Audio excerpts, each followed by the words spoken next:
Perkenankanlah saya Al-Faqir Miftah untuk klarifikasi terhadap postingan video yang beredar. Al-hurmatu khairum minat ta'ah. Hormat itu lebih dahulukan daripada taat. Artinya apa? Bisa jadi kita tidak sependapat dengan beliaunya, tetapi wajib bagi kita untuk tetap menghormatinya.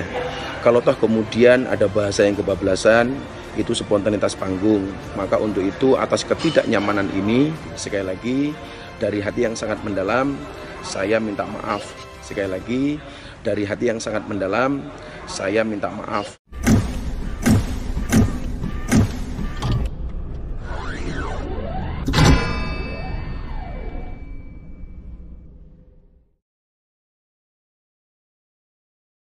Bismillahirrahmanirrahim.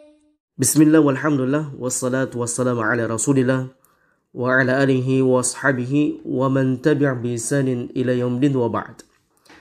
Ikhwatal iman rahimani wa rahimakumullah.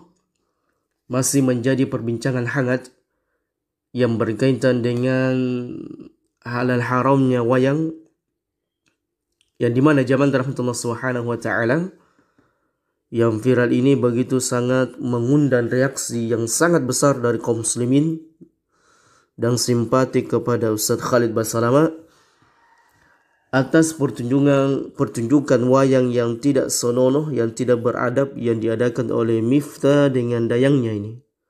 Semoga Allah Subhanahu wa taala mengampuni mereka berdua. Dan di sini jemaah rahmatullah Subhanahu wa taala tidak membutuhkan waktu yang lama.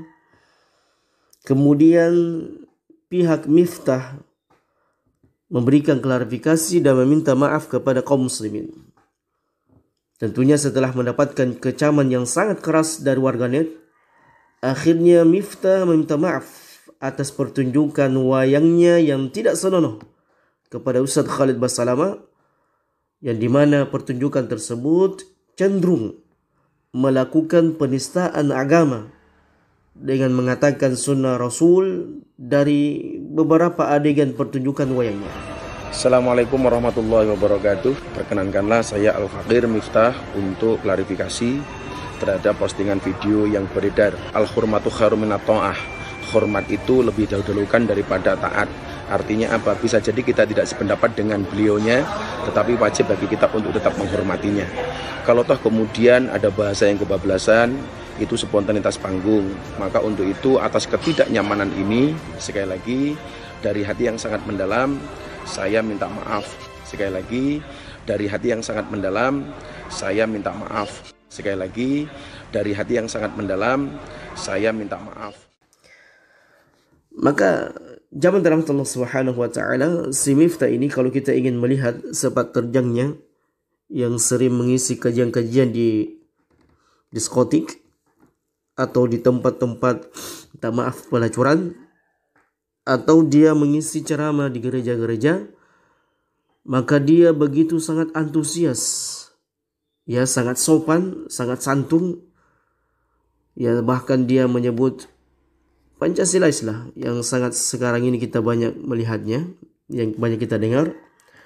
Namun ketika dia bermasalah dengan kaum muslimin yang lainnya seperti Ustaz Khalid Basalamah, maka dengan berapi-api atau kemarahan yang sangat besar, sehingga dia melakukan hal-hal yang kalau kita ingin melihatnya, maka itu tidak pantas dilakukan oleh seseorang da'i atau penceramah, atau menganggap dirinya Gus, ya, atau kita kenal dengan Gus Miftah.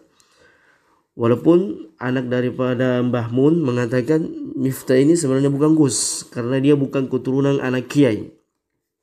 Namun terlepas daripada polemik tersebut, zaman rahmatullah, maka kita ingin menggarisbawahi hal-hal yang sangat urgen kita kemudian sampaikan. Yang pertama, ketika ada permasalahan di antara kaum muslimin, apatah lagi notabene-nya dia menganggap dirinya seorang gus, seorang ustadz, seorang dai, seorang penceramah, maka kemudian tidak pantas dipertontonkan hal-hal yang sebenarnya itu adalah adab jahiliyah.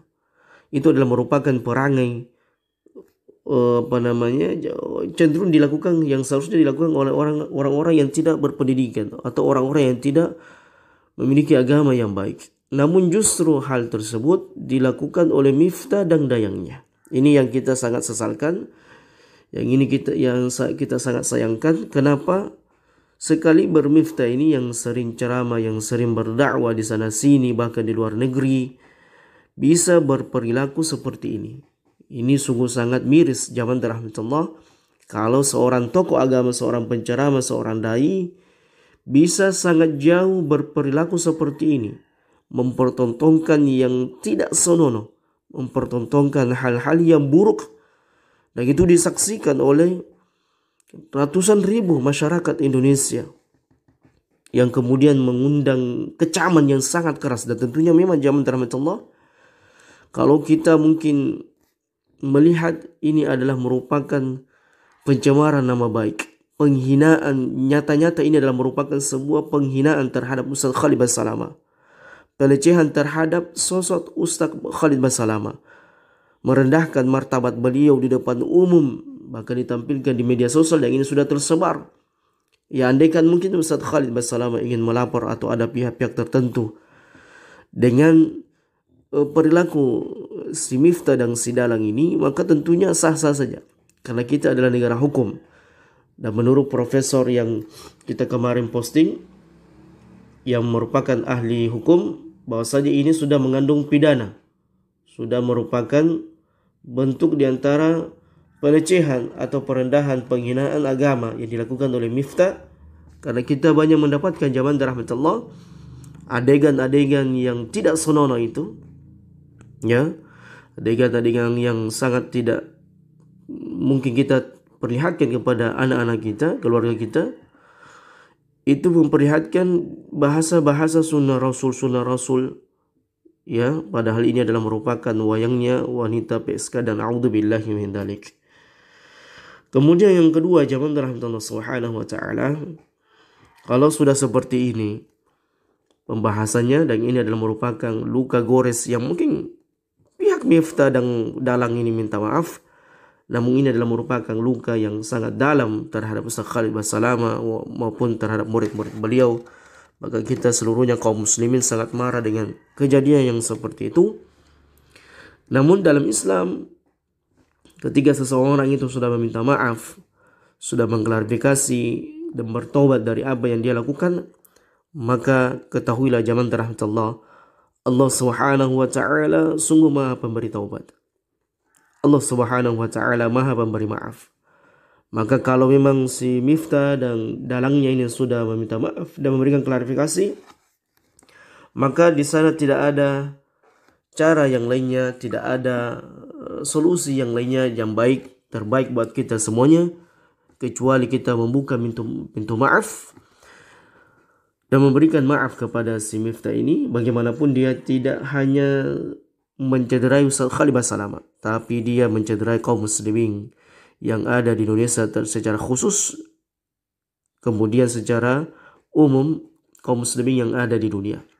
Mudah-mudahan zaman rahmatullah subhanahu wa ta'ala perkara-perkara yang seperti ini dia tidak terulang lagi di antara kaum muslimin, karena ini adalah merupakan hal-hal yang akan membuat musuh-musuh Islam, di antaranya Syiah, itu akan kemudian gembira, tertawa melihat kita semuanya.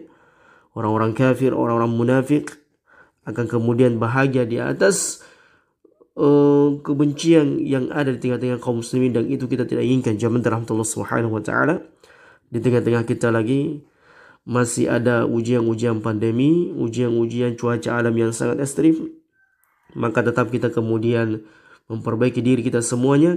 Ini artinya zaman rahmatullah, poin yang sangat besar buat kita semuanya juga adalah bagaimana kemudian kita kembali mempelajari agama Islam kita ini, agama yang bersumber dari Quran dan Sunnah Nabi SAW. Ya, terlebih lagi zaman rahmatullah sudah mendekati bulan Ramadan, maka hendaknya kita menjauhkan diri kita dari hal-hal yang tidak bermanfaat, luput dari datangnya bulan Ramadan, yang kemudian kita tidak mempersiapkan diri untuk menyambut datangnya bulan Ramadan. Demikianlah zaman rahmatullah subhanahu wa ta'ala apa yang bisa kita sampaikan. Wallahu a'lam bissawab. Subhanakallahumma wa bihamdika asyhadu an la ilaha illa anta astaghfiruka wa atubu ilaik. Wa akhiru da'wana alhamdulillahi rabbil alamin. Assalamualaikum warahmatullahi wabarakatuh.